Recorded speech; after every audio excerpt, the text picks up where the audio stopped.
everybody. Welcome. Thank you so much for joining us on this first. We will be doing a series of webinars. This one is called Winning with Hackathons, and I am so happy to be bringing on an incredible team of hackathon organizers, among many things, at Microsoft, in addition to two people who will be joining later, who are participants who won. So first, I'd just like to say thank you to all the participants and to our panelists, Milena Lopez-Sotelo, Nina Sui, Ricky Deep, and Francesca Bassa. I'm going to start by just showing a couple very quick slides to set the scene here on hackathons, Microsoft hackathons with DevPost. So we have 30 plus competitions to date that we've been fortunate enough to power. These are virtual software competitions with Microsoft. The majority of them are global, over 29,000 participants and counting in 135 plus countries represented. So they have been incredible as hackathon organizers and for the community, and of course having very, very valuable, useful, popular tools, the developer audience. And then the next slide, please. Some of those products that have been featured in past hackathons, Azure AI databases. You can look on the left to see just some of the many products that have been featured within these hackathons. And then on the right side, you'll see some themes: AI, learning, productivity, cybersecurity, social good. Of course, these days, AI is a very big one, as you will certainly hear today, and as you have seen on DevPost and elsewhere. And so that is some context. Feel free to use the Q&A function if you have questions. And with that, let's begin. So first, I'd just like to ask the panel to please each tell us briefly about your role and why you run hackathons. Let's start with Milena, then Nina, then Ricky, and Francesca, please. Hey, everybody. It's really nice to be here today. Thanks for joining. I run our AI developer engagement strategy at Microsoft, and it's a lot of fun, let me tell you. So that's reason number one. Why do we run hackathons? Because communities is just about having fun at the end of the day, first and foremost. If you're not having fun, then I doubt you want to be doing what you're doing.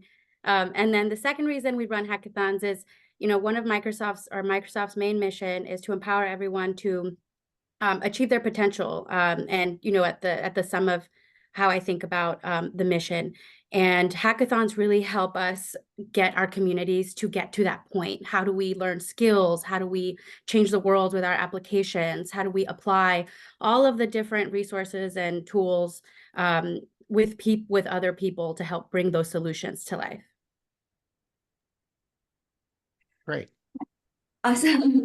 Thanks, Milena and Brandon. Hi, everyone. I'm Nina Sui, and currently I'm at Microsoft as a director of integrated marketing, working on some of our incubation products. So that includes Azure Space, Azure Quantum, and while I was working on hackathons, I was in a role really to engage with developer communities, and get them excited and working exposed to the Microsoft technology. So the two reason really is to, a way to get the community to use some of Microsoft cloud-based AI newest tech. And then second of all, just part of my personal passion is how can we use technology to address some ways to approach for the social good. So we had a series around AI for accessibility, AI for responsible AI, for social justice. And that was just a really impactful and awesome way to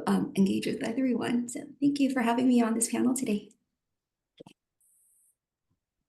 Hey everyone, my name is Ricky and I am a product marketing manager for the Azure Data and AI organization.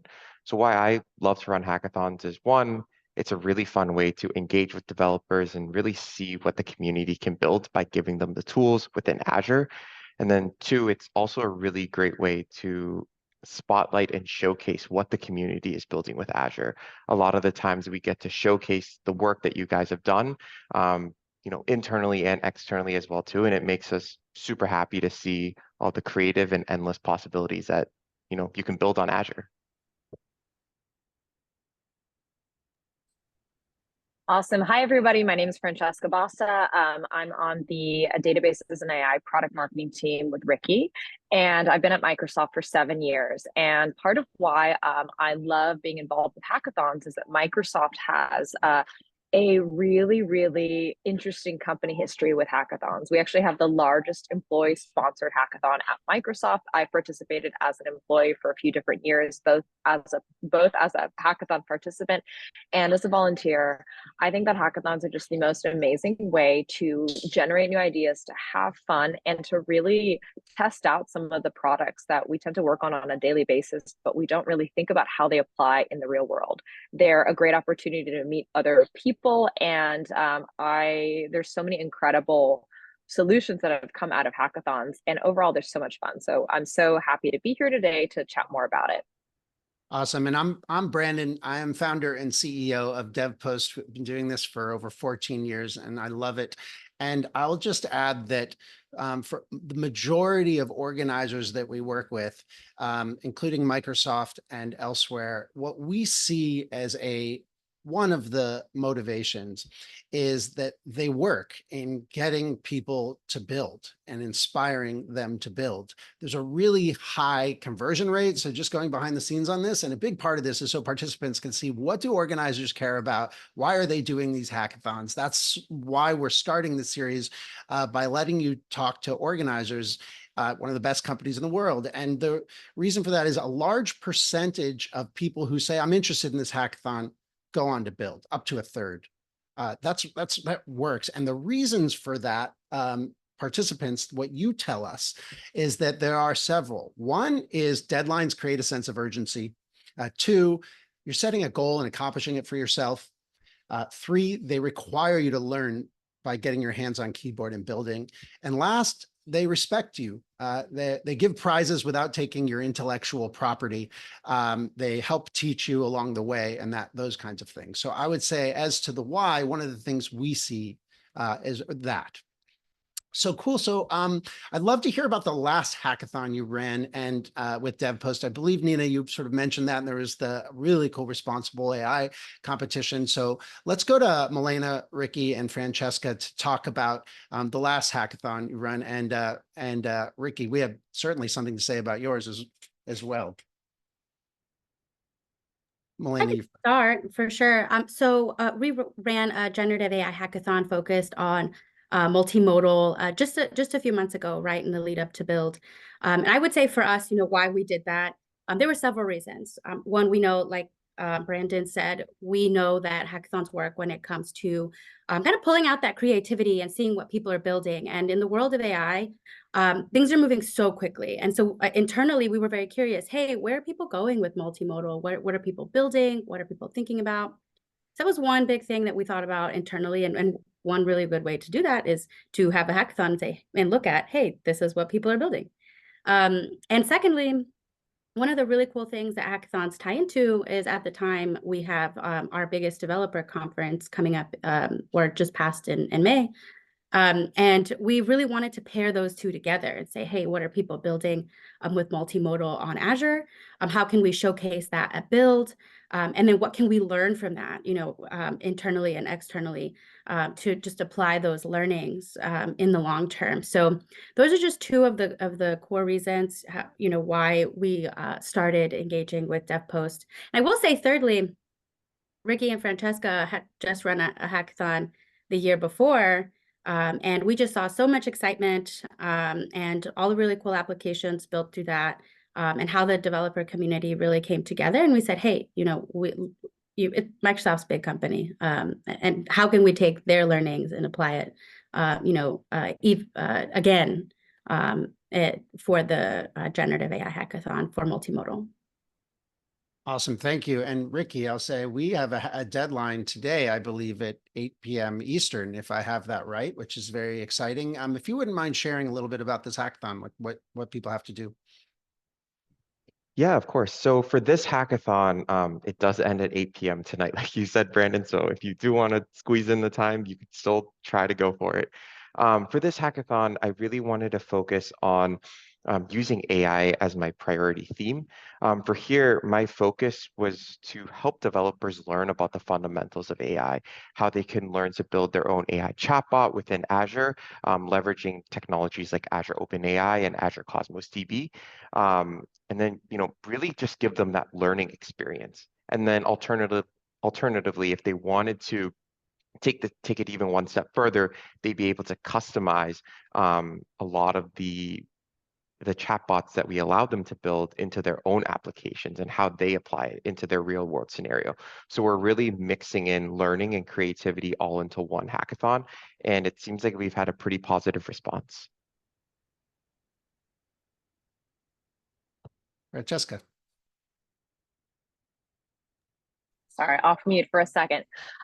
Yeah, so we were really inspired by the Responsible AI Hackathon, and we're looking at basically different ways that we could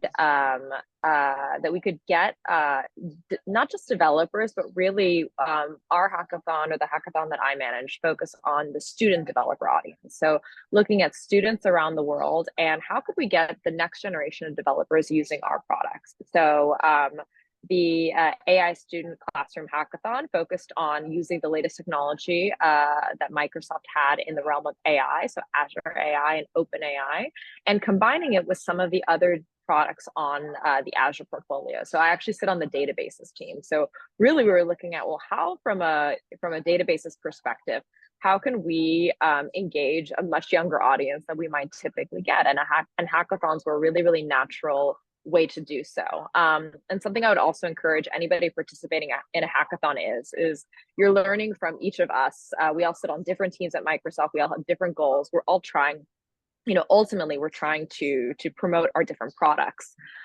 So you can kind of read between the lines of these different hackathons in the copy, in the rules, and what they're titled. Like, what are the things that are really, really important to the people behind the scenes that are investing the time and the resources to run these contests? And I think all of the people, on this call, all of the winners really were able to do that super effectively. And it's just a helpful tip when applying to anything, but especially when entering a contest like this. Awesome.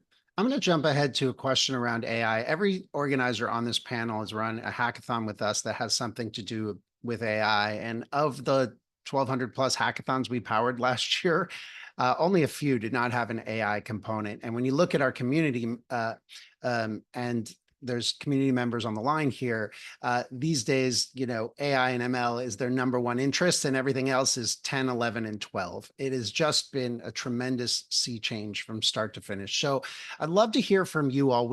For the participants who are watching, we are going to next get to information about what we look for in projects, and we are going to hear from winners. But again, I think it's important to hear from the organizers of these hackathons. So I'm going to throw it to the panelists and say, how important is AI to your company and why?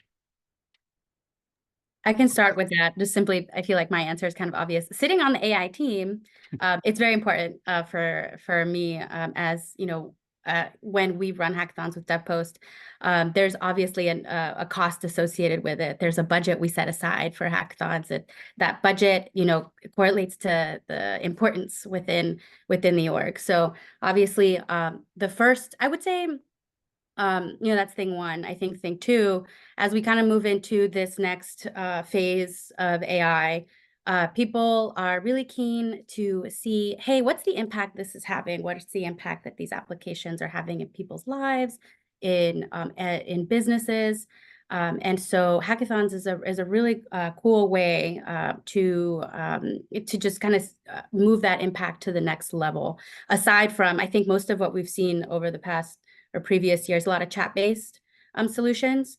And so the next year we're seeing, hey, how do we evolve that? And how do you evolve that from chat-based solutions to something unique and different that just moves the needle on the AI side?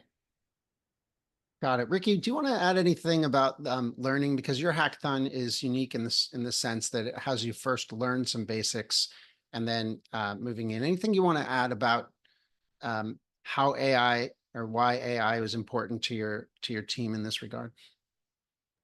Yeah, so Francesca and I, we both sit on the data and AI organization, specifically focusing on databases. And for us, AI is powered by data and the database technologies behind it. And we wanted a way for people to really learn about this. So we centraled around AI as our entire core theme. And teaching people about the fundamentals about AI is super, super important. One, because it's such a new technology and not a lot of people have a lot of resources to learn about it or a lot of, motivation or incentive to learn about it. And then two, like this was a really fun way for them to really check two things off their bucket list. They could add a new AI project that they've built, develop these AI skills that they've had, and really learn about the foundation so that when they go out to the real world or when they work on their own projects, they can say that they have familiarity with these types of tools. So we've built learning paths and we've created developer guides that walk you through end to end how to actually bring all this AI technology to life and try it hands-on keyboard. Got it. Nina or Francesca, do you have anything to add about what you're seeing in terms of the importance of AI? Yeah, so obviously Microsoft is a company that's heavily focused on AI, but something to think about is AI is amazing, but what really matters is how is it used and what is it used for? So all of our respective hackathons focused on applications of AI. So Ricky and I, again, we're on the databases team. So we're really focused on how AI can be used in conjunction with Azure databases to build amazing things. Nina's responsible AI hackathon was focused on what are responsible applications of AI technology. Alina's hackathon is focused on generative AI and how can you really create different things. So I think it's not just about AI, it's about how is AI used and what is it used with. And I think, again, if you want to be successful in an AI focused hackathon, I wouldn't just think about AI. I would think about, well, what is this hackathon asking me to use it for? And why might that be important? And what are those skills that I can pick up and that would be helpful for me, not just with this hackathon, but later on.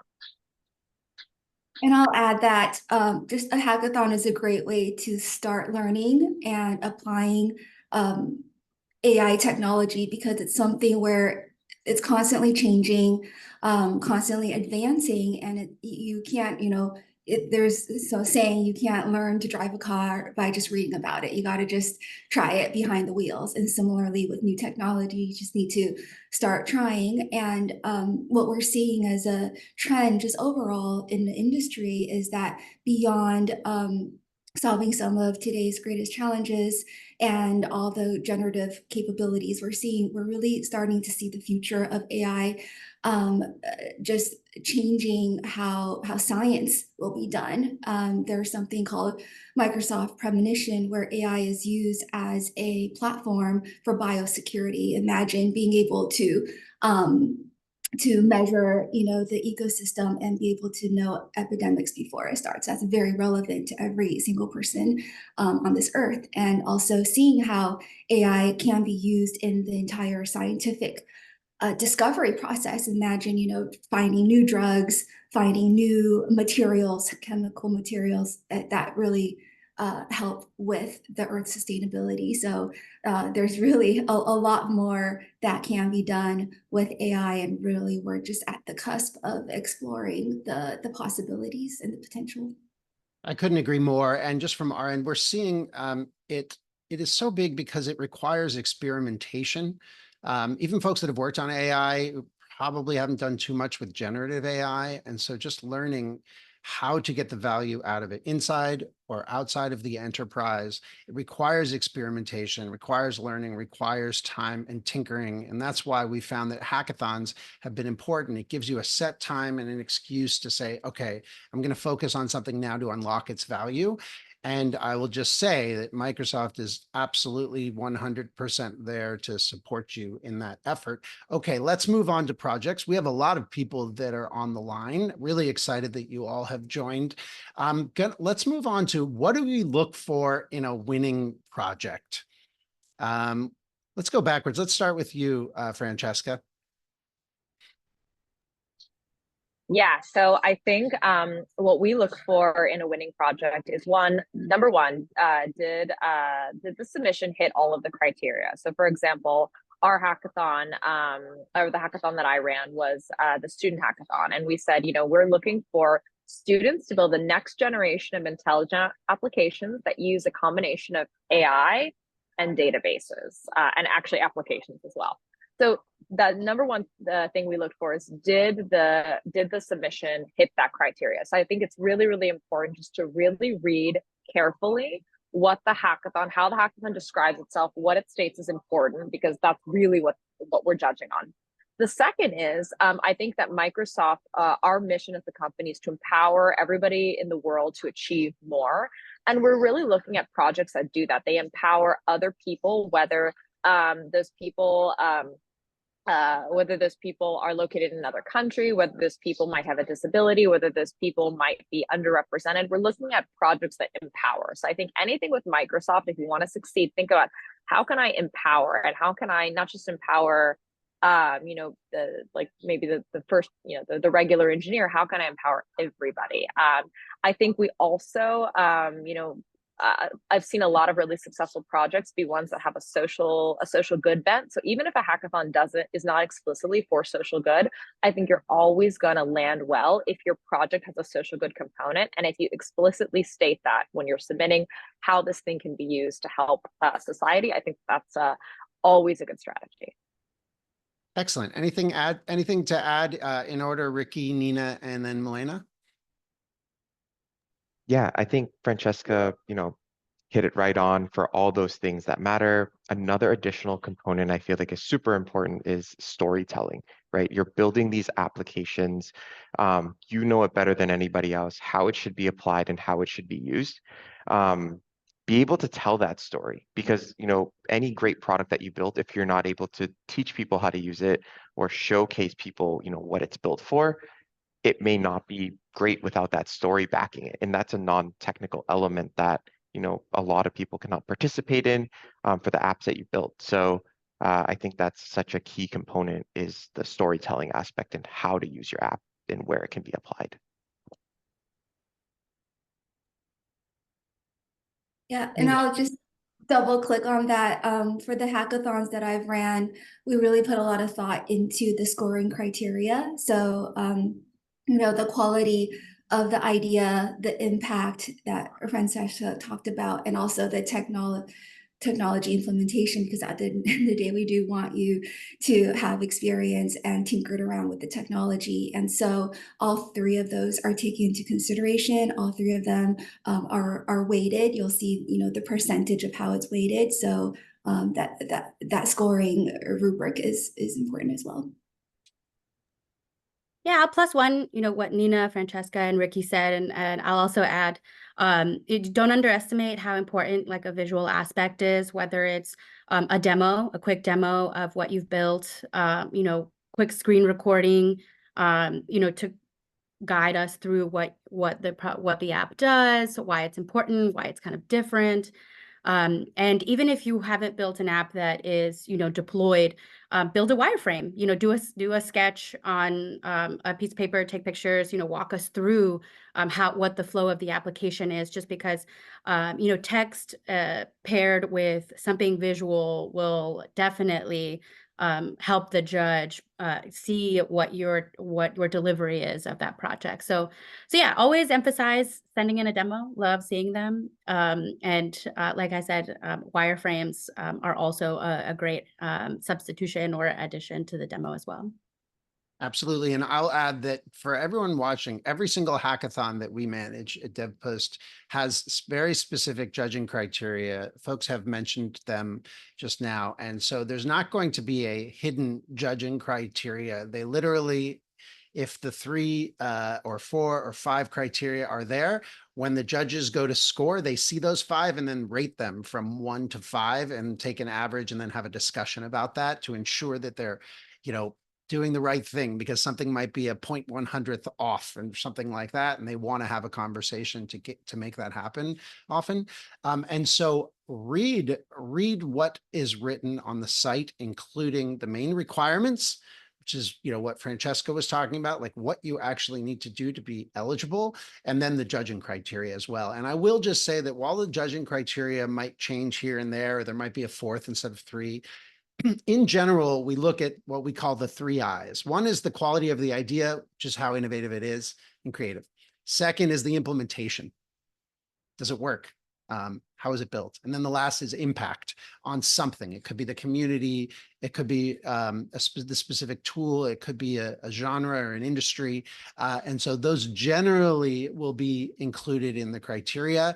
And so make sure you read the rules and make sure you read the criteria. Let's stick on these tips. How about anything we've seen that you would say to avoid?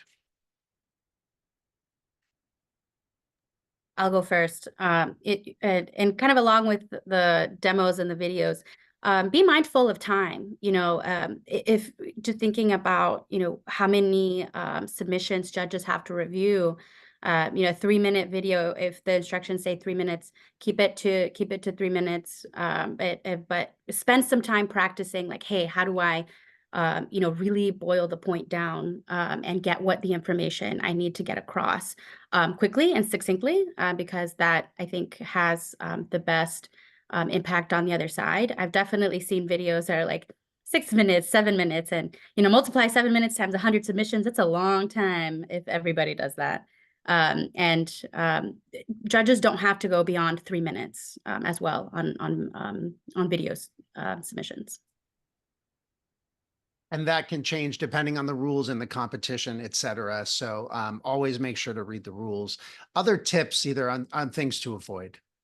Yeah, I'll add avoid 1 or 2 sentence answers to your project gallery, because although you don't have to write a novel, but it really is your public facing portfolio of how you get your story across. It's something where when Microsoft, or at least for the hackathons that I've ran, I look through, this is setting a quality bar behind what Microsoft is deeming as a winning project. So if you spend a little bit of time to really flesh out your project page and make it look polished, well thought out, it will really go a long way. Anything else to add?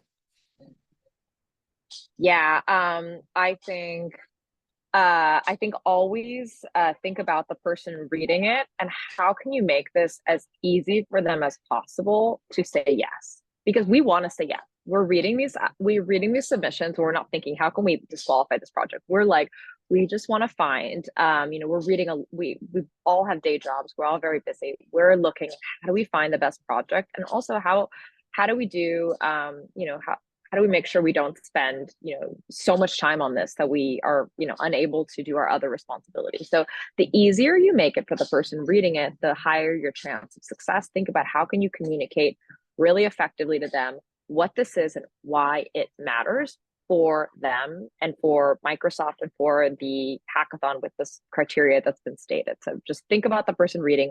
How do you make it easy for us to say yes? And I'll add something too. And I think this applies not just for your written, but if you're ever demonstrating it on a video or in person at a hackathon. First, describe the why. Why did you do this? What problem are you solving, or the inspiration, so that you're setting the scene? It does not have to be giant, but just let people know, well, I have this problem with X and it causes me this much pain or whatever. And so I wanted to build something that does this. Next, show it. Here's exactly what it does. Have your video that shows the demo. Not looking for lots of slides and these kinds of things, just looking to actually see what it does, show what you've built. And then last, sell the dream.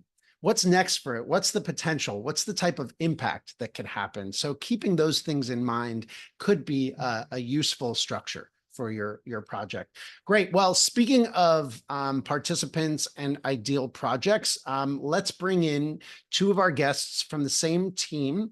This is Jason and JP from the application project called Chat EDU. They've actually won 2. Not 1, but 2 hackathons. So we thought that with our limited time, we would bring them in. And I will assure everybody, we are going to do more of these. We'll have future hackathons with just winners, just participants, et cetera, where all of the questions will be from them. But again, we wanted to set the scene here. So thank you for joining us, Jason and JP. Welcome. Thanks for having us. Thank you. We're very happy to be here. So I'm JP. I'm 22 years old.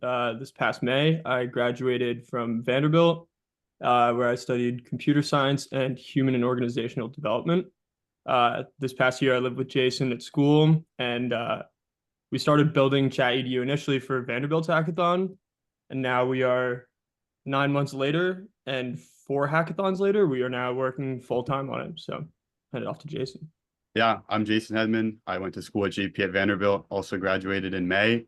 As JP said, we started out as a hackathon project with Chat EDU. We built the product fully for the Microsoft AI Classroom Hackathon run by Francesca, which she described. We spent then about 4 months testing our education product on our peers at school and ended up then competing in the Microsoft Generative AI Hackathon, integrating all the feedback we had, and eventually then got to meet a lot of the Microsoft team at Microsoft Build. So what our product does very briefly is personalized virtual tutoring. We're using generative AI to understand what a particular student does and doesn't get in their course material. We transform their unstructured files into a learning path and then guide them towards mastery as quickly as possible. So you built your students that were just graduating, and you built a project that sounds like it could help you and others. Do you want to talk to us a little bit about the inspiration for that? Sure. Yeah. So as you said, we were students when we were making the project, and we originally built it for ourselves. We ended up finding a lot of our peers liked what we were making. They had suggestions for what we could add. And eventually we ended up with a product that people started using at our school and schools across the globe. Amazing. So why did you enter these hackathons? What's in it for you? Well, our biggest thing with hackathons was that they gave us deadlines and constraints to work with. For us, it's a lot easier to convince your friends to do a weekend hackathon as opposed to going up to your friends and asking them to start a company. So kind of like having these kind of constrained windows to work on something were really, really helpful for us. Our first hackathon, it was the first hackathon I'd ever done, was only a weekend. So you didn't have to create something revolutionary, but you had to put something together. So kind of being constrained with time and deadlines was a good way for us to be very productive. And it was also a call to action for us. Kind of like I said, it's an easy excuse to go up to your friends and say, let's go spend this whole entire weekend writing code instead of doing anything else. And even if you don't have a team to work with, like, before I met Jason, if I was in high school, I didn't have many computer science friends. It gives you a reason to go meet other people. You have something to put in front of them. Say, hey, you're interested in computer science. You want to work on a project with me? There's a hackathon. So you can only benefit from doing them, and it gives you something with a clear, directed goal. And even better, especially for students, there are very few opportunities outside of hackathons to kind of have, no loss, an excuse to sit down and build something for yourself. And, it's not just about the competition. This is your portfolio and you keep it forever. So a big part of the why for us is that this is the perfect time to kind of, be skipping. If you have to skip class to work on your hackathon, like maybe that's a good thing. And so the last thing, at least for us, is kind of being able to be rewarded or being able to compete without risking your IP or any sort of dangerous stuff that often arises with people that do startups or anything like that. So it's a low stakes area to actually get your feet wet in the world of building products and delivering them to people. So above all else, I think we learned more than we earned with the prizes, is what we said a couple times. Learning how to pitch, learning how to build an MVP, and being clear and concise. Definitely the biggest benefits we've gotten from our hackathons here. So, yeah. I love that. Thank you. So let's move into some tips and advice. First, what would be your advice to others who are building a hackathon project, sort of separate from showcasing that project on DevPost? What about the building? Absolutely. Yeah. So as Francesca said, our approach is typically we look at the hackathons that are available. We find one we're interested in. And the first thing we do is read through the entire description, the judging, the rules, everything related to it. That allows us to then go top down and say, okay, we can hit all 3 of these requirements with this product that we want to make. And from there, we look into the technology that's offered by the company who's hosting the hackathon. So now we have our idea of what we want to make. We look into all the available APIs. Fortunately for the Microsoft ones, they usually point you in the right direction. Other times you might have to do some more digging. And then from there, we actually start to build. And when we build, most of our motivation is towards what is the judge going to see when they log into this app. We don't need to build a fully functional app that could be deployed to 1 million people right away. We need to make a very nice, smooth demo that shows all the functionality we set out to build using the technology they want us to build. And from there, with that proof of concept, you can always move forward and build a more robust application. But at least for the hackathon, we always focus on what it is the judge is going to be using, seeing, and doing with our app. And I think that leads into the showcasing question as well. Terrific. So tips on showcasing your project. So for us, I think we felt that creating we were referring to them as the dev post, as in the 1-page description that you also provide. And I think it's a perfect intro to the world of kind of pitching. But it's a little, making a 1-pager is a little simpler than having to put together a full deck. And the biggest thing for us with that is the product isn't necessarily the app, it's how you deliver the app, which means, like Jason said, you want to understand what it feels like for a complete stranger to pick it up. And if that means put it in front of your friends, put it in front of your family, kind of look at what people, look at their faces in the first couple seconds. Do they get it? Do they not get it? So putting it in front of people and seeing what that initial reaction was incredibly helpful for us. One of our kind of rules we made up was that the first few seconds or glances at your project should tell you a pretty good amount and should entice you, which is much easier said than done. But kind of focusing on people's attention spans. Most of the people that go through these, even if they're not judges, they'll just be skimming through hundreds and hundreds of projects. So you want to stand out, and you want people to very quickly understand what it is you're actually doing. One of our biggest problems, me and Jason can attest, is that we know the idea so well, but then as soon as somebody asks about it, they weren't in the room for those hundreds of hours of talking. So it's very good to kind of interface with people that haven't heard anything about it, and focus on people's attention spans, tell them what they need to know right away. And if people want more detail, they'll scroll. And so you put that stuff somewhere else. And so that kind of takes the other part that we would use is a very top-down approach to delivering the content. People usually, I feel like the video is often the most interfaced with part. When other participants go through, they pretty much watch every video. It's important to know that, and to make a video that's interesting. And if you can demo, I think you definitely always should demo. And even if that just means like a wireframe or a Figma, being able to give a brief hook introduction and then show actually what it is you're doing, and focusing on that was very, very important for us. The video is often the most important thing outside of the actual app, because it also forces you to be concise and be very, very clear, and be using quality video materials if you can, editing if you're allowed to, using concise, clear thesis, and that can be anything that fits your project. And then aside from that, you have the write-up, and just for that, kind of being clear and being concise, focusing on people's attention spans. And our favorite thing was making graphics. These dev post 1-pagers they allow Markdown. So we would try to find as many ways to make a graphic instead of saying something, because we found that you can just glance at a little 4-box diagram, and that can tell you everything that a paragraph would have to explain. So that was probably another one of our biggest sort of tenets is, if you can say it shorter, try to. If you can show it instead of saying it, try to. So showcasing is very important, and overall stay organized from the start and you'll be good. Wow. Really great advice. Definitely want to double down on that. The clear, concise, and the video matters. As you can imagine, people are using all different kinds of tools. To install every single one for the initial round is not tenable. Seeing exactly what you built and why in the video is absolutely important, and describing it well. Thank you so much for that. Also, just to want to give you a second to shout out your I believe there are 4 of you on the team, two of which aren't here. You want to just share their names? Yeah, so other 2 were Vasco Singh, who I believe is on the call right now, and Jake Underwood as well. Awesome. Well, congrats to you both, and congrats to you all four. And I just want to say, I know everybody on this panel is excited for the fact that you are dedicating yourselves full time to this project that came out of these hackathons.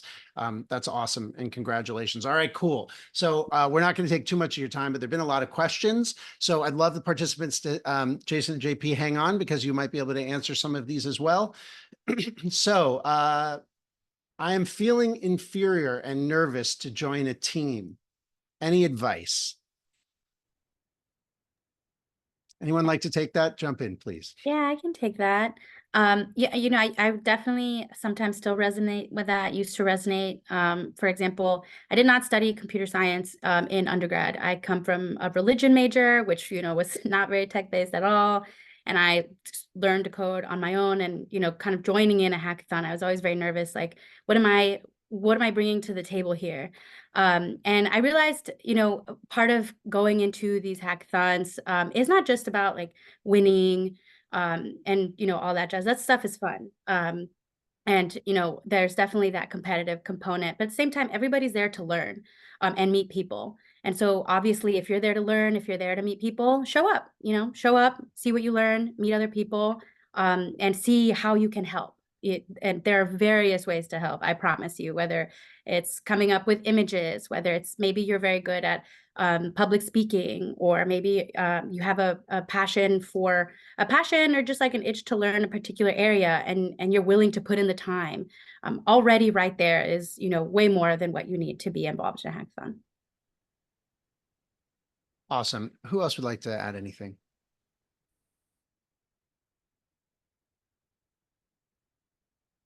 Cool. I'll jump in. I mean, I have a ton to say on this, but first of all, as you've heard from everybody, they are not just interested in the winners. Otherwise, they would just go hire a contractor to make a cool app. They want to get the word out to as many of you as possible to help you learn their tools and bring them into your lives and your businesses. And that's what's so awesome about it. And when we poll our community, they are not at all motivated by winning. I mean, it's like, you're not going to win the New York Marathon necessarily. I mean, you might, but you're going to set a goal and accomplish it for yourself. And you also can get winnings and recognition that way. So people are interested in learning. They're interested in setting that challenge, et cetera. So a tip for everybody, particularly, well, first, we also have really beginner-friendly hackathon section on DevPost, but also there's a team building section where when you register, you say, am I interested in joining a team? And then you can fill out your idea or something about yourself. Your skills and interests are already there. You could say, I'm a beginner. I just want to learn X. I have an idea about Y, or I'm looking to join. Who else would like to go on this journey with me? And then you'll find like-minded people, because I assure you, you are not the only one. So I think it's natural to feel inferior, or that maybe you shouldn't enter if you aren't going to win, or if you're not going to finish your project, or you're not sure. Please don't feel that way. This is about getting the word out and helping people learn, develop, and build as widely as possible. Okay, this has been discussed a little, but I think this is a good pitch deck better than a good software product? I mean, I'll say that's a hard no, but who else would like to say how important or relatively they are important? Yeah, I would say it's not more important. The software is the most important thing. However, you can have the best software, and if nobody looks at it and nobody can understand it with the limited time that they have, it doesn't do you any good. And so I would say, of course, you want to have it's table stakes if you're a hackathon winner, that the code works, that the code is robust and excellent, and you've done a great job on the engineering side. But to be honest, I don't think I've really seen a hackathon winner. And this is just not even on DevPost. This is just the hackathons at Microsoft that I participated in. I have not seen a hackathon winner that does not have a great story that accompanies their software product. Now, that story doesn't always have to be a pitch deck. It can be a video. It can be a very well written one pager. Pick whatever format is the easiest for you that you can communicate effectively. But you can't win if you can't communicate why the software that you built is important. Anyone else like to add to that? Spot on, Francesca.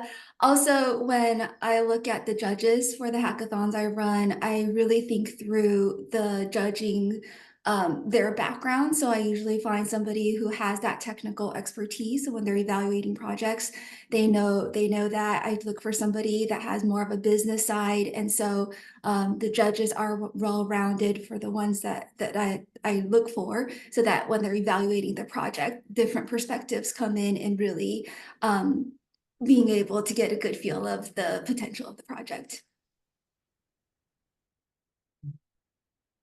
How about Jason and JP? Any thoughts on that?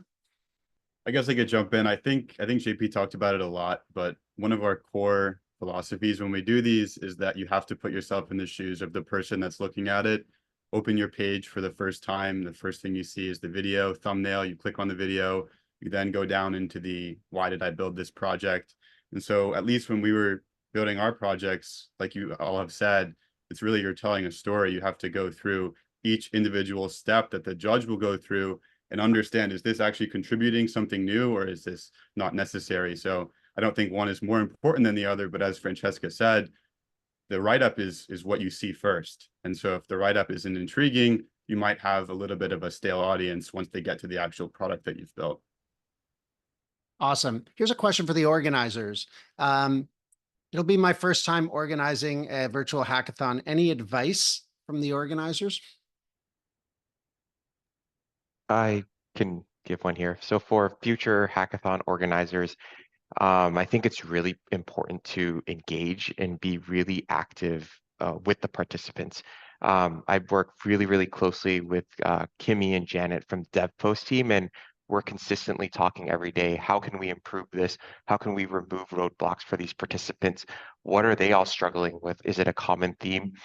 And it's really, being able to address all these to try to make this run as smooth as possible.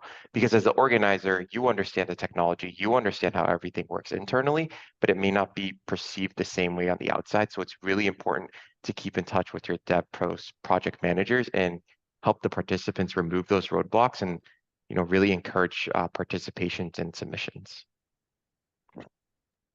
I can add to that as well. When you're organizing a hackathon, one of the things that I very much learned is don't do it alone, internally. It's very easy to just say, hey, I have the budget and I'm going to do it alone. Don't. Like Ricky said, in order to really run a really good hackathon, you want to be responsive, interactive, remove blockers. And, you're likely going to be doing the hackathon plus other things in your day job. And so bringing along, another 1, 2, 3 team members to support and help you in the hackathon and make it a success, I think that is not just beneficial, but almost, I would say, required, to have a successful hackathon. Got it. And just a couple more questions here. There's a follow-up question for Ricky. It says, Ricky, you mentioned removing roadblocks. What are some common roadblocks that you recall? Yeah, I guess for some clarification, is this more so from the participant roadblock side? It's unclear, but maybe when you were talking about, working on the daily to sort of deal with things and improve things along the way, does anything come to mind? Yeah, so I think one of the things where, when you're testing something and you're building out developer guides, it all works great and well. You publish it and it goes out. But sometimes when people are doing these, developer guides, they may have bumps or technical errors because, the technology, they don't work with it every single day. And I think for us to help remove a lot of these bumps and roadblocks that were technical and even non-technical, just for clarification, was hosting office hours. I think when we did this hackathon, we tried to host like 4 or 5 office hours to be able to, one, address every single time zone that people were in, 2, get a technical and non-technical perspective. Like some of the questions were around, how do I tell a really good story? How do I resolve this technical issue? Is my pitch deck going to be good enough? Being there for them every single step of the way and really helping guide and reassure them that their project is good and then they can submit it is one of the ways that I really address the challenges that some of the participants had there. Got it. And I'll add that we've looked through the data and there are 4 things that make successful hackathons successful, at least that are shared. One is getting the word out. So promotion and marketing, that's important. If people don't hear about it, they're not going to participate. Another thing is that the competition should be interesting. That's a little mix of art and science. It generally means that there is a featured product that is valuable, that's going to improve the lives of developers, and that there are enough of those people out there who are there to work on it. Fair prizes. So if you're going to ask people to spend time building, ensuring that there are fair prizes for those that do win. And then last, tech support. If you're not there or there isn't any way to get any questions answered, then they'll drop off. So those would be sort of our recommendations to anybody running a hackathon. Great. So we have one last question, which would be any closing words of encouragement from any panelists or any panelists about participating in future hackathons. Love to hear from anybody that would like to share. I can go. I will say just sign up. You're on this DevPost webinar right now. DevPost constantly has hackathons, running on their platform. Trial, get out there. You don't always have to start off with the intent to win. Say, set a goal of whatever success means to you. And one of the benchmarks I use is, am I better today than I was yesterday? And you can think about that in your hackathon journey as well. So that's, I think, my main piece of advice is just start one, see how it goes. Awesome. How about Nina, Ricky, and Francesca in that ordering, if you have something to share? Yeah, just and don't be afraid to ask questions, because the DevPost amazing team knows who are the hackathon organizers, and they will be able to funnel questions or concerns to us. So just take a chance. Actually, there really is nothing to lose. So just learn and don't be afraid to reach out for help. Leverage the community is one of the biggest ways that I've seen hackathon winners, especially in that Discord. The DevPost Discord is so well organized. Leverage that, use it to your advantage, use your peers, and build great things. And that would be my final tip for you guys. Yeah, and the last thing is you lose nothing by signing up. So even if you're like, I have no idea how to do it, I can't code, just sign up. Do the minimum thing. You don't lose anything by signing up. Who knows? You might actually gain enough traction. You may even complete a project. You may even win. But even if you don't, just signing up breaks that first barrier. As soon as you also sign up for a hackathon, you're going to get a lot of emails and communication and more context from that team around the project. Because our goal, I can tell you, as representatives from Microsoft, we want you to sign up and then we want you to complete projects. So we want to do everything possible, as Ricky said, to remove roadblocks, to make that as easy as possible for you guys. So as much as you might think, oh, I really would like this prize, I really need them, we need you just as much. And that's why we're so excited to do hackathons with the developer community, because it's really a collaboration. We want to help you guys succeed. So even if you don't know where to start, sign up, and then you can go from there. Amazing. Jason and JP, let's close it out. Sure. Yeah. So I guess I could speak to the student angle. Like, we spend a considerable portion of our lives in a classroom learning things that we don't really get to use. We've always found hackathons to be an excellent way of kind of putting that into practice.